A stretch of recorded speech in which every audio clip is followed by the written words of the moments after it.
In the vast, arid expanse of the Sinai desert, where the sky stretches endlessly and the earth seems to whisper secrets of ages past, the book of Numbers opens with a command from the divine. Count the heads of all the community of the Israelites. This simple yet profound instruction sets the stage for a narrative that weaves together law, history, and poetry, creating a tapestry that is both a record of a people's journey and a reflection of their deep cultural and religious identity. The Book of Numbers, or Bamidbar in Hebrew, which means in the wilderness, is not just a chronicle of wanderings and miracles. It is a complex and layered text that explores the human condition, the role of divine guidance, and the enduring power of tradition and memory.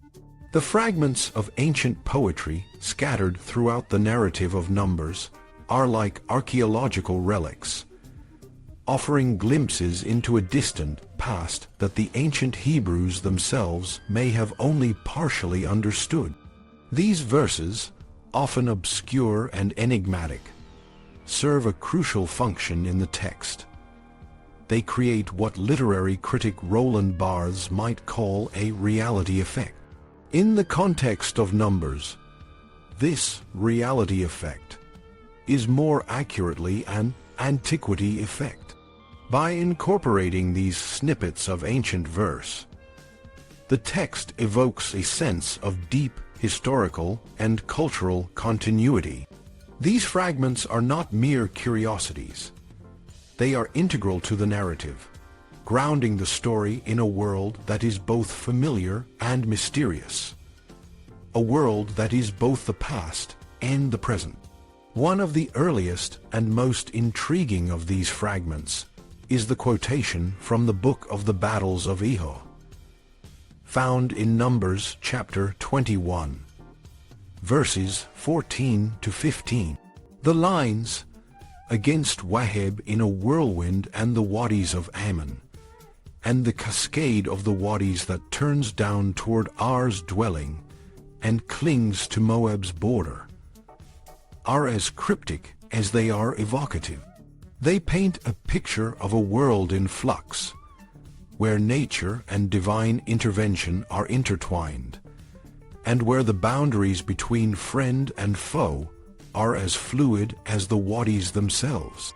This fragment, like others in the text, is not just a historical reference. It is a cultural touchstone, a reminder of the early days of Israelite history, when the people were still establishing themselves in a hostile land. The Song of the Well, found in Numbers chapter 21, verses 17 to 18, is another example of this antiquity effect. The brief and rhythmic verses, "Rise up, O well, sing out to it. Well that captains dug, the people's nobles delved it, with a scepter, with their walking stick," are a celebration of communal effort and leadership. They evoke a nomadic way of life, where the discovery of water was a matter of survival, and where leadership was demonstrated through action rather than words. This song, like the book of the Battles of YHWH, is not just a recollection of a specific event. It is a symbol of a way of life that was foundational to the identity of the Israelites. The inclusion of these fragments is not accidental. They serve to enrich the narrative, providing layers of meaning and context that might otherwise be lost. The antiquity effect they create is a powerful tool for the authors of Numbers, allowing them to connect their audience to a shared heritage and to the broader tapestry of ancient Near Eastern culture. By invoking these ancient texts, the authors of Numbers are not just telling a story. They are participating in a larger cultural and religious tradition, one that spans generations and connects the past to the present. This sense of continuity is further reinforced by the oracles of Balaam, which are among the most striking and complex poetic passages in the book. Balaam, a non-Israelite seer, is depicted as a figure of great power and authority. Yet his role in the narrative is ultimately one of subversion. His oracles, which are filled with vivid imagery and prophetic vision, serve to affirm the divine favor that rests upon Israel.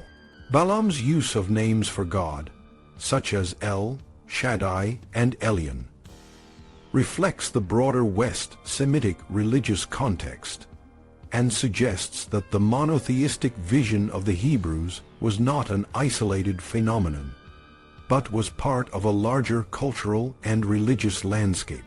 The figure of Balaam is particularly interesting because he represents a bridge between the Israelite and non-Israelite worlds. His appearance in the narrative serves to place Israel's story within the broader context of the ancient Near East, where many kingdoms and cultures intersected and influenced one another.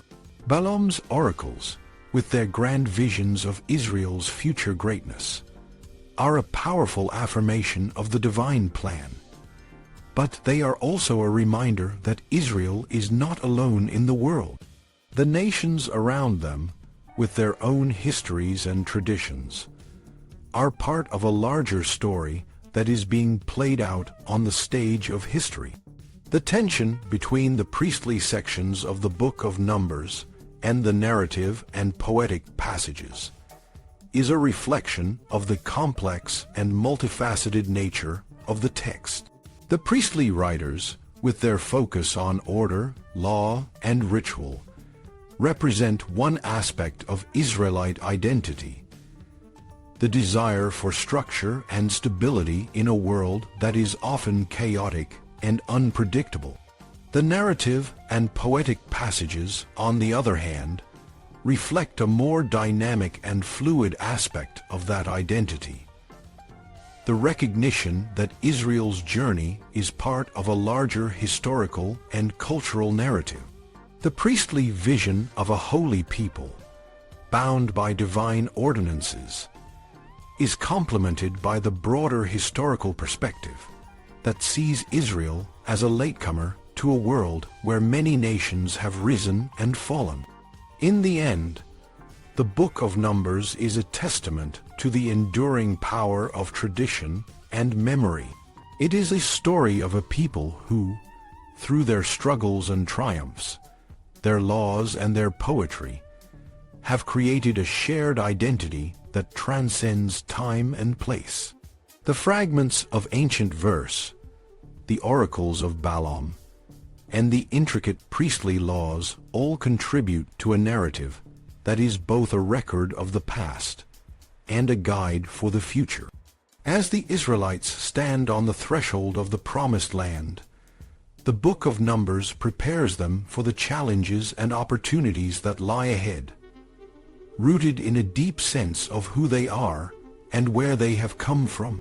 In the wilderness, the Israelites found their identity, and in the Book of Numbers, that identity is preserved and passed down to future generations.